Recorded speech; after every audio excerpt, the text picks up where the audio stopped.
তখন দেখি যে মানে জিয়ার সৈনিককে একটা মিছিলের মধ্যে শুধু গুল্লির আবাদ আর রড এবং সেন দা এগুলো দেখি মামা উঠে গেছে খাটার তলা, আমি উঠে গেছি দরমার উপর।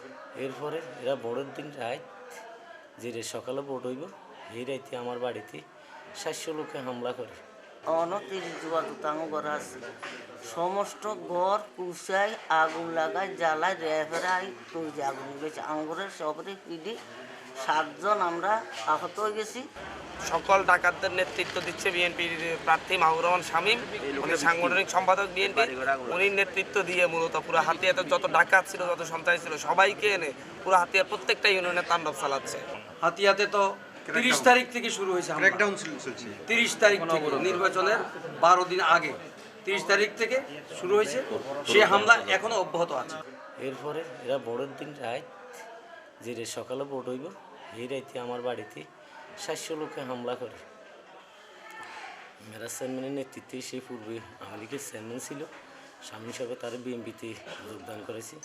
এরপরে শাহিদ আওয়ামী লীগ করতো, মানে এই বিএনপিতে যোগদান করছে।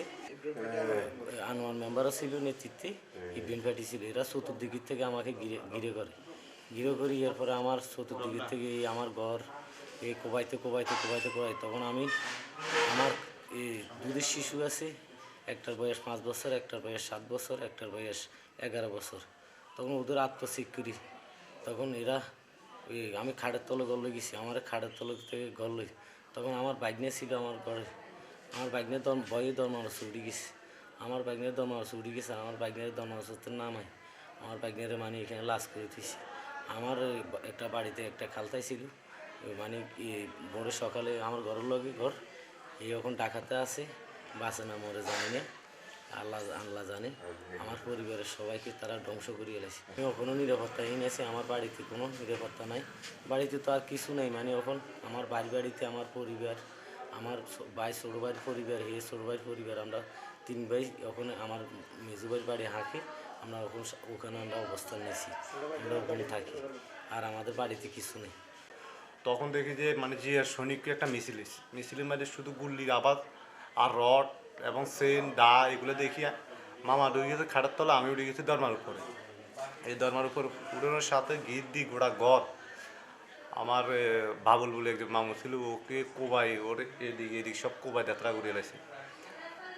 ওনাকে যখন কোপ দিয়েছে, কোপ দেওয়ার পরে উনি যখন সত্তর গল গিয়েছে, গলে দেওয়ার পরে দিই দরমার কাছার থেকে ওরা মনে হয় আমাকে যেভাবে দেখি গয় দরমার উপর একজন আস্তে করে নামায় আমার মনে 700 বারে দিছে, ওরা বারে দিয়েছে। এরপরে দিয়ে বলছে এনসিবি করা যাবে না, এনসিবি করতে কত গড়িতে কালবেন না করে না আসেনি, কালবেন সাপলাগুলি যে না আসেনি ভোটজন না দিতে। এই কথা ওরা 4-5 থাকে থেকে আমার রড মারে দিচ্ছে এই জায়গায়, আমার এই জায়গায় রড পড়িছে।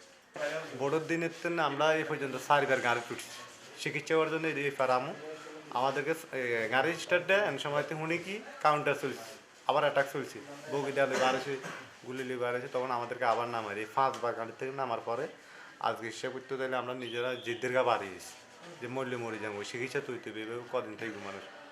যখন হিট করছে আর ছোটো ছেলেরে কোবাইজন হালা দিছে, এই মোবাইলে খবর যায় আমার মেম্বার আসিল থানার দোকানে, সেখানতে কুদি আয় সেটাও লইছে লাড়ি, ওইটারও 100 জনের মতন মানুষ আইছে।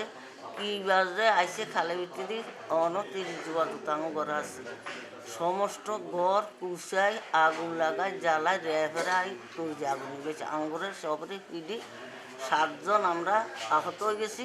সবরে ফিডি বার করে দিছে, এক কান বর্ষ ফিঙ্গার মতন রাখে নাই, ছেলে সন্তানের কোনো জামা কাপড় রাখে নাই। আঙ্গুরের যে অত্যাচার করছে এটা কোনো বলার কথা না, আর কি বলুন বাবা। নিরাপত্তা চাই জাদু, আর অন্য বাই নিরাপত্তা নাই। আমার বোয়ালিমের তাবি তোমার যা আছে ব্যাগ ঘর বাই লুট করি 4 গুণ পর্যন্ত লোক গেছে। উক্তের বাতরানি ব্যাকরাঙ্গুর বাতানি আনি সাইজ মেম্বার ককবাদ 4 দিনে মারা গেছে বাতানি। তাইলে আমরা আর কেমনে চলতাম? একজনের ফরনের শাড়ি ফরি আমি আপনাকে এই মেডিকেল আইসি। আমি এনসিবি করছি, সেই জন্য আমার এলাকা আমার বাড়িঘরে হামলা করছে, আমার দোকান লুটফাট করছে, আমার ছেলের আঘাত করছে, দোকানে যায় আমার লাশ পর্যন্ত আমার দোকান আবদ্ধ করে দিয়েছে, কইছে এটা আমাদের নেতৃত্ব ছাড়া কোনো দোকান খোলা হবে না। নির্বাচনের আগে প্রশাসনের 2 বার করে আমরা নিউজ দিয়েছি, আলামিন বাজারতে নলসর প্রশাসনে এটা উদ্যোগ নেন। আমরা লিখিত অভিযোগও দিছি। কালকে যখন আমার বাড়ির উপর আজ সকালে যখন আমার বাড়ির উপরে হামলা হয়েছে, আমি 2বার করে ডিবিরে ফোন করছি, কোস্টগার্ডের ফোন করছি, ওরা কোনো এলাও করো না।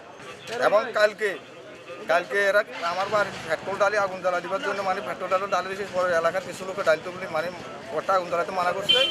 আজকে সকাল 9টা আমার ঘর অল নিলাল সব ভাঙ্গি টস করে লাইছে। আমার ঘর থেকে লুটপাট করি 5 ভরি স্বর্ণ নিয়ে গেছে, আর কাপড় চোপড় আসলে সব কিছু নিয়ে গেছে। বেলাল মাঝির নেতৃত্বে আরও এবং এখানে কামরু আছে, দিদার আছে, শাহাবুদ্দিন আছে, খাইর মাঝি আছে, মজনু আছে, এনায়েত আছে, এনায়েতের ভাই ভাতিজার আছে, আরও অনেক লোক আছে এখানে লিস্ট আছে।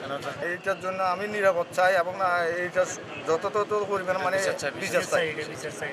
ওই এক পর্যায়ে এসে ওই কেন্দ্রের ভিতরে বিভিন্ন ধরনের অনিয়ম, বিভিন্ন মানে বোটে ইঞ্জিনিয়ারিং বহুত কিছু করার চেষ্টা করছে এবং কি আমি ওগুলা পুলিং অফিসার এবং প্রিসাইডিং অফিসারকে বলছি বা মানে সে এরকম করতেছে, অনিয়ম করতেছে। সে আমার উপর ক্ষুব্ধ ছিল পুরো মানে কেন্দ্রের ভিতরে। পরে কেন্দ্রে থেকে বাইরে হওয়ার পরে সে আমাকে হুমকি দামকি দিছে, আমাকে মারবো, এই করবো সেই করবো, মানে অনেক লোক জড়ো করছে। তখন আমি ওখান থেকে চলে গেছি। ওই দিন আর আমার মারতে পারে না। এখন আজকে আমি এভাবেই বলতেছি, আজকে আমি এলাকার নামাজ পড়ি বাইরে হয়েছি। বাইরে হওয়ার পরেও হঠাৎ করে মানে পিছন থেকে আমাকে সে হামলা করে। 10 থেকে 12 জন লোক মোটরসাইকেল নিয়ে আসি হামলা করে এবং আমার পিঠের উপরে মানে অত লাঠি ঘুষা দিয়ে ইয়ে করে। আমাদের জামাত ইসলামী দিয়ে একজন কর্মী আসছে আমাকে দেখার জন্য, মারার পরে আসছে কেন এই জন্য সে ওই লোকগুলোকে মারার জন্য, আমার বাড়িতে হামলা করার জন্য প্রস্তুত।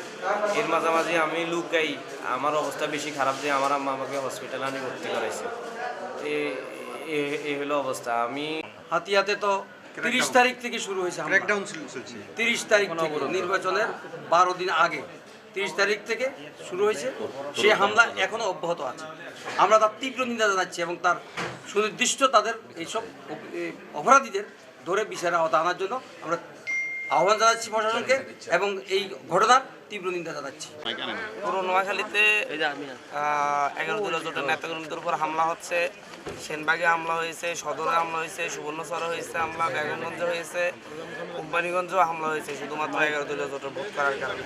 আর হাতিয়াতে তো একটা তাণ্ডব চলতেছে। হাতিয়াতে সকল ডাকাতদের নেতৃত্ব দিচ্ছে বিএনপির প্রার্থী মাহবুর রহমান শামীম, উনি সাংগঠনিক সম্পাদক বিএনপি। উনি নেতৃত্ব দিয়ে মূলত পুরো হাতিয়াতে যত ডাকাত ছিল, যত সন্ত্রাসী ছিল সবাইকে এনে পুরো হাতিয়ার প্রত্যেকটা ইউনিয়নে তাণ্ডব চালাচ্ছে। ওনার বিরুদ্ধে ওনার দলের কোনো ব্যবস্থা দেখতেছি না, প্রশাসনের কোনো ব্যবস্থা দেখতেছি না। সকল সন্ত্রাসীদের আশ্রয় প্রশ্রয় দিয়ে পুরো হাতিয়াকে একটা তাণ্ডব লেখা বানাচ্ছে। সাপ্তাহিত ভোট দেওয়ার অপরাধে, সাপ্তাহিত এজেন্টের হওয়ার অপরাধে প্রত্যেকটা বাড়ি ঘরে ঢুকে মানুষের উপর হামলা করা হচ্ছে। ওনারা বুঝাতে চাচ্ছেন ওনাদের দল ক্ষমতায় আসছে, তারেক রহমান প্রধানমন্ত্রী হয়েছে, সুতরাং ওনারা যা ইচ্ছা তা করতে পারবে। আর তারেক রহমানের কাছে প্রশ্ন, উনি কি তাদেরকে যা ইচ্ছা তা করার সুযোগ অনুমতি দিয়েছে কিনা? না দিলে উনি কি ব্যবস্থা নেবে? এখন এখানে এসে দেখেছি, আমরা জানতে পারছি যে হচ্ছে আমাদের এক মাকে ধর্ষণ করা হয়েছে শুধুমাত্র সাপ্তাহিত ভোট দেওয়ার অপরাধে। ওনাকে দেখতে এসেছি, ওনার কথা শুনেছি, অথচ এখানে হসপিটাল কর্তৃপক্ষ এবং প্রশাসনের নির্বিকার অবস্থা থেকে খুবই আতঙ্কিত। আরেকটা ফ্যাসিবাদ উত্থান হচ্ছে এবং সেই ফ্যাসিবাদের মনোজনের নেতৃত্ব দিতে যাচ্ছে তারেক রহমান। তারেক রহমান সাহেবের কাছে আমার পরামর্শ থাকবে, আমার অনুরোধ থাকবে, আপনি অতি দ্রুত এসব থামান, না হয় মানুষ আপনার প্রতি হাসিনার মতো যেরকম হয়েছে, হাসিনাও 295 আসন 97 আসন নিয়ে ক্ষমতায় ছিল না, হাসিনারও শেষ পরিণতি ভালো হয়নি। আপনি অতি দ্রুত দেখেন, হাতিয়ার এই বিষয়গুলো দেখেন, সারা বাংলাদেশের বিষয়গুলো দেখেন, অবশ্যই এইগুলোকে আপনাকে কন্ট্রোলে আনতে হবে।